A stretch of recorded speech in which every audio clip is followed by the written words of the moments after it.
Shalom, selamat malam jemaat Tuhan yang terkasih. Kita berjumpa kembali dalam program Mesbah Keluarga yang khusus membahas mengenai pendalaman Alkitab. Dan pada malam hari ini kita akan belajar suatu topik, yaitu tentang sunat. Masih banyak orang percaya atau orang Kristen yang bingung apakah mereka harus atau wajib untuk disunat atau tidak. Hal tersebut dapat terjadi karena pemahaman mereka yang tidak menyeluruh terhadap pengetahuan Alkitab.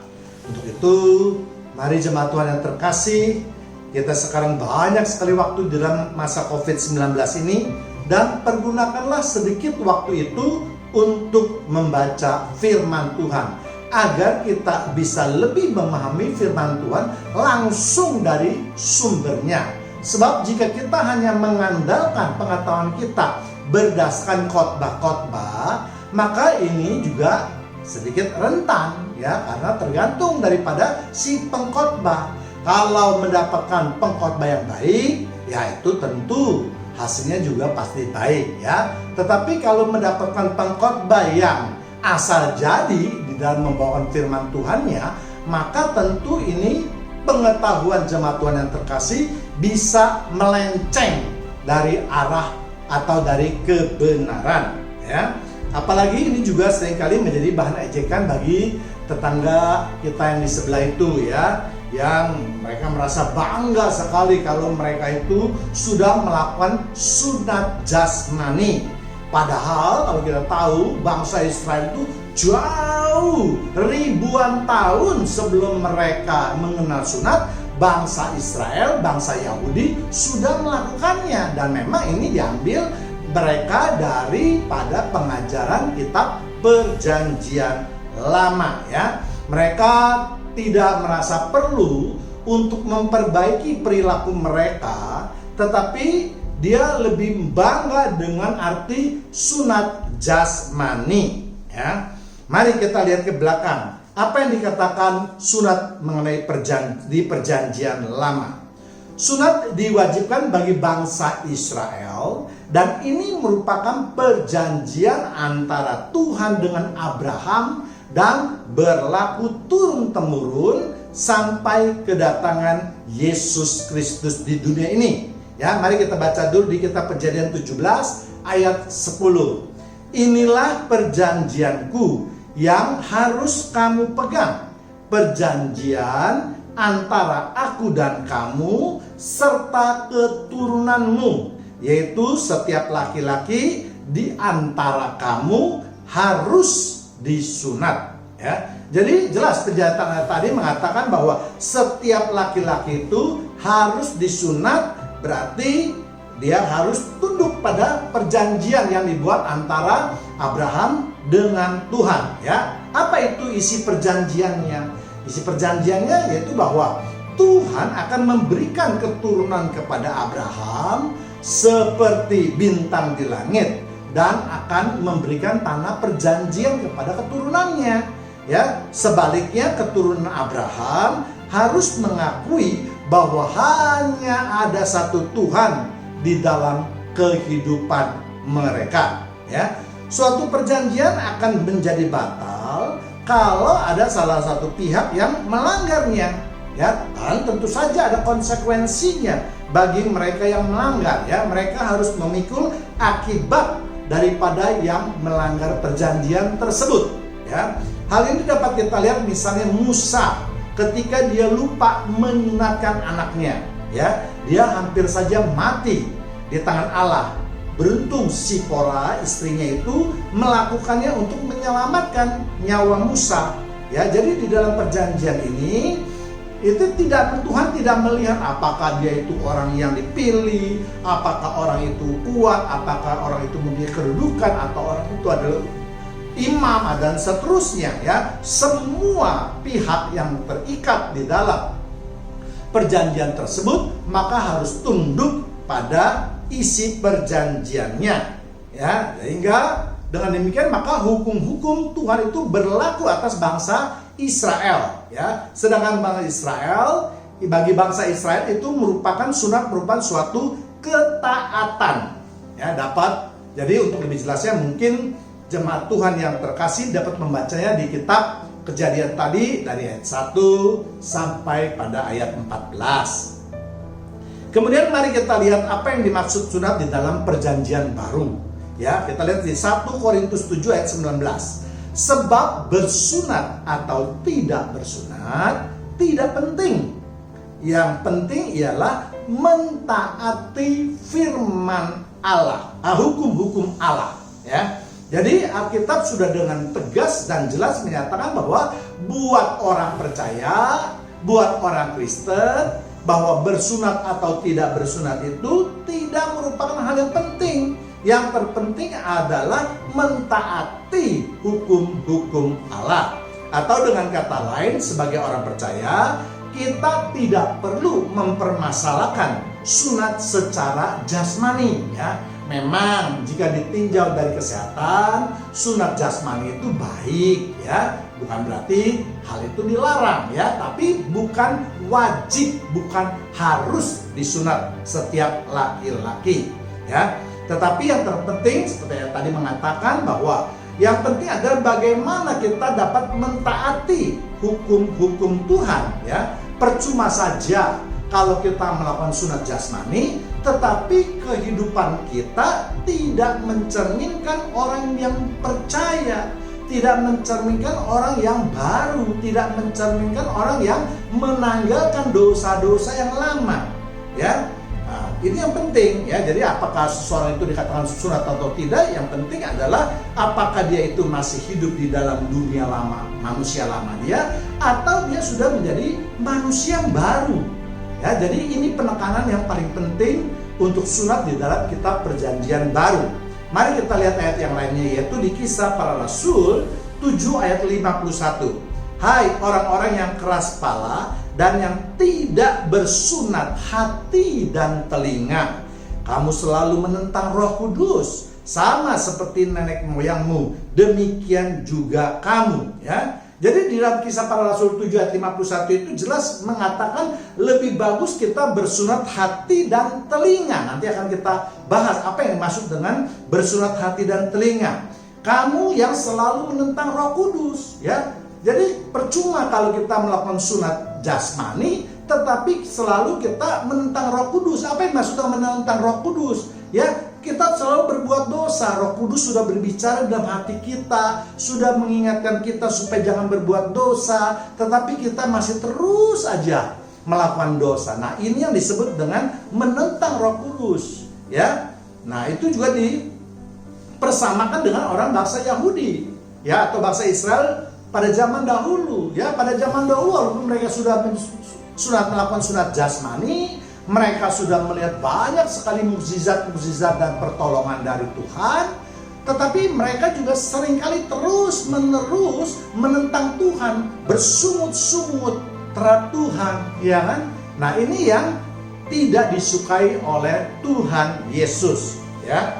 Mari kita lihat apa yang dimaksud dengan kata tadi, yaitu bersunat hati dan telinga, ya. Mengapa Alkitab harus mengatakan bersunat hati? Karena kita tahu, ya, dari hati terpancar kehidupan, ya. Jadi kalau hati kita itu tidak bersih, hati kita tidak disunat, tidak dipotong kedagingannya, maka percuma saja, kita tetap aja akan hidup di dalam keduniawian. Jadi untuk dapat hidup di dalam hidup yang baik, yang menurut kehendak Tuhan, maka hati kita ini terlebih dahulu yang harus disunat, yang harus dibersihkan dari segala macam sampah-sampah keduniawian. Ya, kalau hati itu sudah bersih, maka pastilah perbuatan-perbuatan yang kita lakukan juga akan seturut dengan kehendak Tuhan. Ya, kita lihat di Amsal 4 ayat 23, jagalah hatimu dengan segala kewaspadaan, karena dari situlah terpancar kehidupan. Ya, jadi Amsal sudah mengingatkan kita, jaga hati kita dengan waspada, dengan hati-hati, dengan penuh perhatian. Jaga, jangan sampai hati kita ini dirusak oleh si jahat atau si iblis atau godaan-godaan yang lain. Ya, hati ini memang sesuatu yang sangat penting di dalam kehidupan orang percaya. Tuhan Tuhan selalu menuntut hati kita. Ya, dia tidak melihat rupa kita, dia melihat hati kita. Yang penting itu hati, ya. Jadi karena segala perbuatan yang tadi saya katakan baik atau buruknya itu semuanya itu dari hati atau perasaan kita. Misalnya kalau kita mau menilai seseorang, itu juga bersumber dari hati kita. Ya, jika kita melihat keberhasilan seseorang itu dengan hati yang murni, dengan hati yang tulus, maka kita akan turut bergembira, kita akan turut bersuka cita, kita bersyukur bahwa orang tersebut sudah berhasil. Tetapi sebaliknya kalau hati kita ini dipenuhi dengan rasa iri dan dengki, maka yang keluar adalah merupakan suatu perbuatan yang tidak menyenangkan. Ya kan, kita selalu menghina, mengejek orang, ya kan, dengan segala kekurangannya. Nah, inilah dia makanya kenapa firman Tuhan mengatakan bahwa kita lebih penting menyunat hati kita, menyunat perasaan kita. Ya, yang kedua kenapa telinga juga perlu disunat? Ya, karena dari telinga jugalah menentukan kehidupan kita. Melalui telinga ini kita dapat dua masukan, yaitu yang positif dan yang negatif, ya. Yang positif adalah jika kita pusatkan pada firman Tuhan.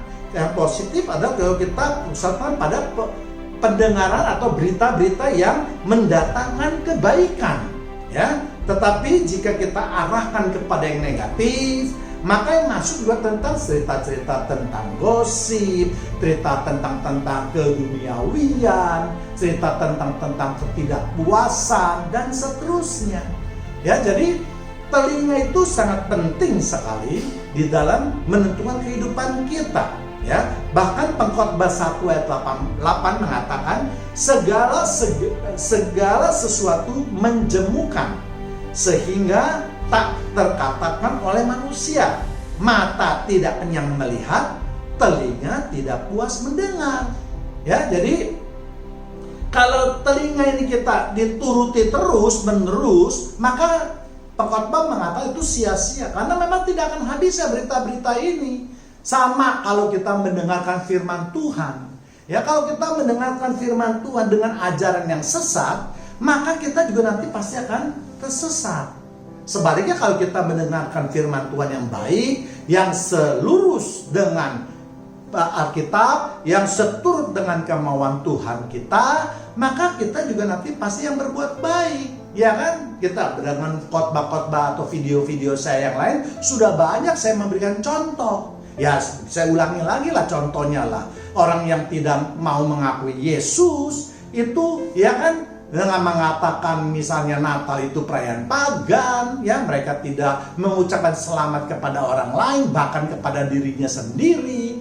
Nah, ini kan jelas mengganggu tatanan kehidupan masyarakat. Karena orang duniawi saja, orang apatis, yang tidak mengenal Tuhan, ya kan, mereka kalau ketemu, ya contohnya orang bule, ya kalau ketemu dia pasti sebut hi, hello, how are you, ya kan?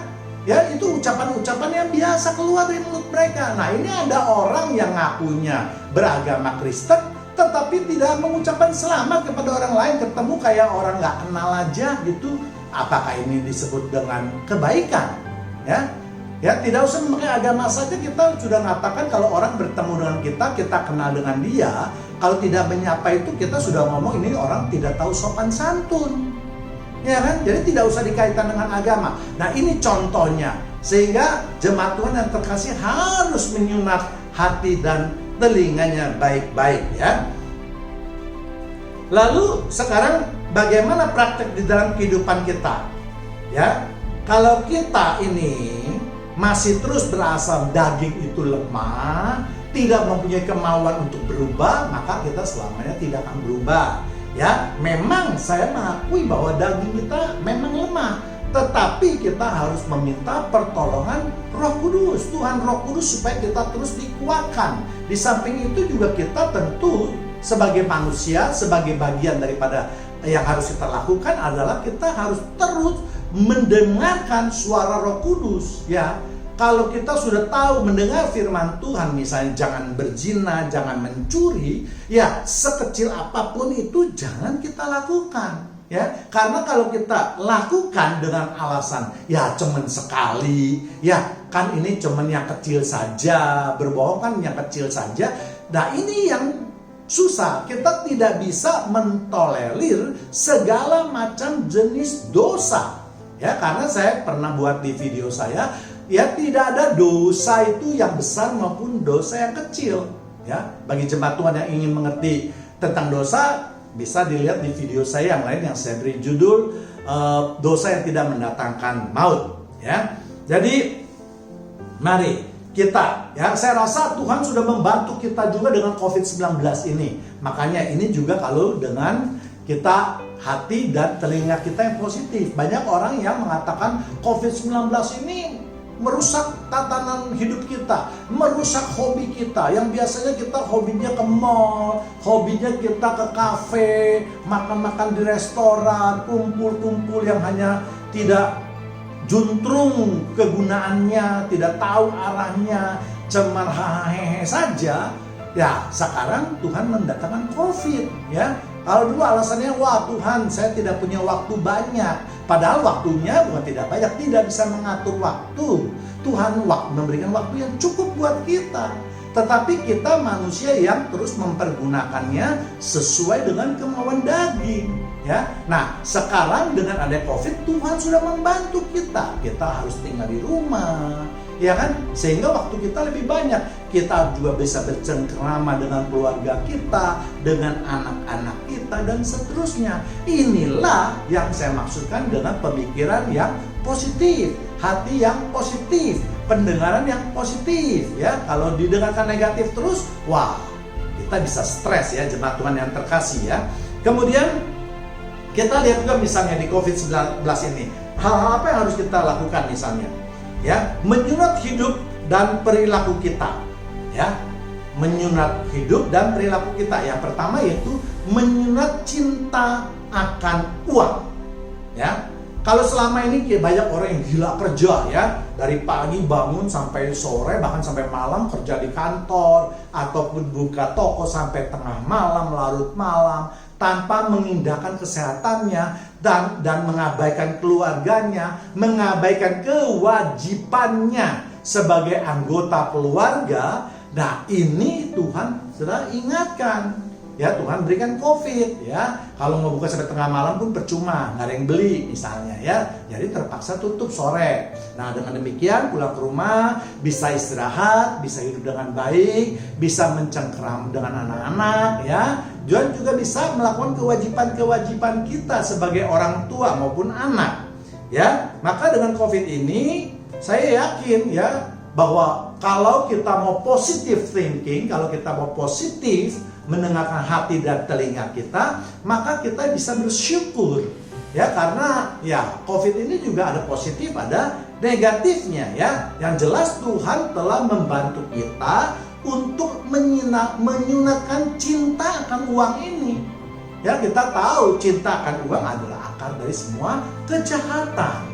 Ya, kemudian kedua yaitu menyunat kedagingan kita atau gaya hidup kita ya. Kalau selama ini kita hobi sekali ke mall, menghabiskan waktu hanya berjalan-jalan, berbelanja ya, window shopping, lihat-lihat saja, nggak beli gitu ya, nonton film yang tidak ada mutunya, yang penting nonton, keluar rumah juga tanpa maksud yang tertentu ya. Padahal kalau disuruh baca firman Tuhan, disuruh bersekutu dengan firman Tuhan, alasannya tidak punya waktu. Nah, sekarang Tuhan menyunatkan juga itu gaya kehidupan kita ya, sehingga kita lihat banyak mall dulu pertama kali COVID semua tutup ya, yang hal yang tidak pernah terjadi sebelumnya dan bukannya terjadi di negara kita, bahkan hampir di seluruh dunia ya, semua mall-mall tempat keramaian itu ditutup ya, ya sama. Ya, demikian juga misalnya Tuhan juga membantu kita untuk menghindari dosa. Bagi mereka yang sering berzina, masuk ke bar-bar, kehidupan tengah malam yang nggak keruan gitu ya. Nah, Tuhan juga sudah menutup tempat-tempat tersebut.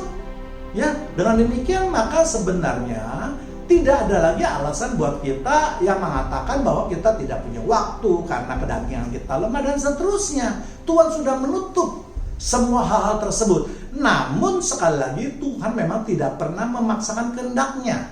Ya, free will itu Tuhan berikan terus kepada manusia. Silakan pilih Anda. Mau hidup yang benar, berkenan di hadapan Tuhan dengan upahnya ke surga nanti, atau kamu mau hidup dalam dosa terus yang upahnya nanti adalah api kekekalan atau neraka. Ya, itu memang Tuhan berikan pilihan ya, tapi yang jelas Tuhan begitu baik sudah memberikan suatu keadaan di mana sebenarnya kemauan kita saja yang harus kita kendalikan, dan itu tidak terlalu berat lagi karena godaannya juga tidak terlalu banyak. Ya, teman juga sudah tidak bisa menelpon kita untuk mengajak kita pergi. Sebaliknya kita juga tidak bisa mengajak teman pergi ke tempat-tempat yang memang tidak bermanfaat sama sekali. Ya, itu dia yang dimaksudkan itu dengan adanya menyunat. Ya, kemudian melakukan firman Tuhan yaitu mengasihi Tuhan dan sesama kita. Ya, yang pertama yaitu lebih mengasihi Tuhan ya. Tadi sudah saya kupas ya. Kalau selama ini kita terus mempunyai alasan ya, berbagai macam kita tidak bisa datang kepada Tuhan, maka sekarang Tuhan telah menyediakan waktu yang begitu banyak kepada kita dan menyingkirkan segala halangan-halangan yang mengganggu. Ya, sekarang tinggal kita apakah kita mau melaksanakannya atau tidak melaksanakannya. Kedua, lebih mengasihi sesama. Kalau dulu kita tidak memiliki waktu untuk mengasihi sesama kita ya, mengasihi anak-anak, keluarga, saudara, orang-orang di sekeliling kita ya, maka sekarang dalam situasi Covid ini kebanyakan kita masih tinggal di rumah, stay at home and work at home ya. Nah, kalau kita itu dipaksa untuk mengasihi sesama manusia, kita dibuka matanya oleh Tuhan. Ya, kita lihat banyak orang sekali yang karena Covid ini mengalami suatu keadaan yang benar-benar menyedihkan. Mereka tidak bisa makan lagi. Nah, tergeraklah hati kita yang kita mempunyai ya katakanlah aset yang berlebihan, bercukupan. Ya, kalau dulu kita mungkin tidak melihat karena kita sibuk dengan ke diri kita sendiri. Sekarang stop, Tuhan sudah menyetop semua apa yang disebut dengan egoisme kita. Ya, Tuhan memberikan mata lihat di sekeliling kita. Banyak orang-orang yang membutuhkan pertolongan kita. Apakah kita mau melaksanakannya atau tidak? Ya, jadi sekali lagi Tuhan sekarang sudah mempermudah segala apa yang Tuhan firmankan.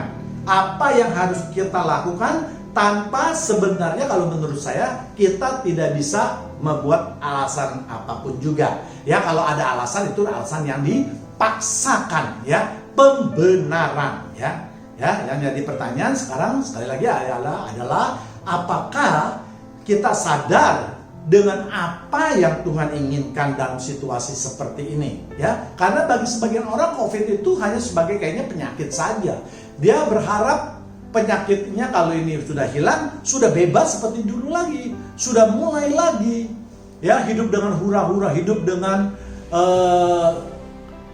ngawur gitu ya, sesuai dengan kehendak mereka ya. Kalau bagi mereka yang lebih taat kepada Tuhan, bisa melihat apa kemauan Tuhan, justru kita saat-saat ini Tuhan ingin menyadarkan kita untuk kembali lagi ke jalan Tuhan ya. Tuhan menginginkan semua manusia tidak ada yang binasa, semua memperoleh kehidupan yang kekal. Itu tujuan atau maksud daripada Tuhan. Ya, sekarang kita akan memasuki apa yang disebut dengan sunat Kristus. Ya, Kolose 2 ayat 11. Dalam Dia kamu telah disunat. Artinya kalau kita percaya, kalau kita melakukan firman, kalau kita tinggal di dalam Dia, Dia tinggal di dalam kita, maka itu mestinya kita sudah disunat. Ya, bukan dengan sunat yang dilakukan oleh manusia, tetapi dengan sunat Kristus yang terdiri dari penanggalan akan tubuh yang berdosa. Jadi ya, di Kolose 2 ayat 11 ini jelas mengatakan bahwa kalau kita selalu kita bilang, oh kita sudah percaya kepada Tuhan, oh kita sudah melakukan banyak firman Tuhan, oh bahkan ada yang berani mengatakan saya juga tinggal di dalam Tuhan, Tuhan tinggal di dalam Dia, tapi bagaimana perbuatannya, bagaimana buahnya? Nah, ini yang harus diperhatikan. Ya, Tuhan tidak melihat hal-hal yang eceh-eceh seperti itu ya. Tuhan tuh dari dulu mengatakan, firman mengatakan bahwa lihat buahnya ya. Bahkan Tuhan mengatakan mereka yang tidak berbuah akan dipotong ranting-rantingnya. Jadi walaupun kita hidup katakanlah tidak dalam dosa seperti pohon hidup dengan subur ya, tetapi tidak menghasilkan buah, maka akan dipotong oleh Tuhan dan dibuang ke dalam api. Ya, jadi sekali lagi jemaat Tuhan yang terkasih, kalau kita sudah merasa disunat oleh Kristus, ada juga banyak orang Kristen yang bangga ya, oh saya mah nggak perlu disunat jasmani, saya sudah menurut perjanjian lama, menurut agama Kristen saya sudah disunat, ya kan, dengan percaya kepada Tuhan. Lalu bagaimana perbuatan Anda? Itu yang menjadi pertanyaan selanjutnya.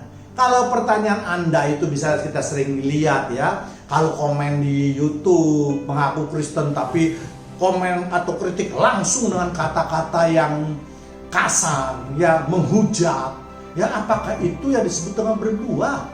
Ya, ini sering kali dan di dalam semua YouTube saya berikan suatu tanda atau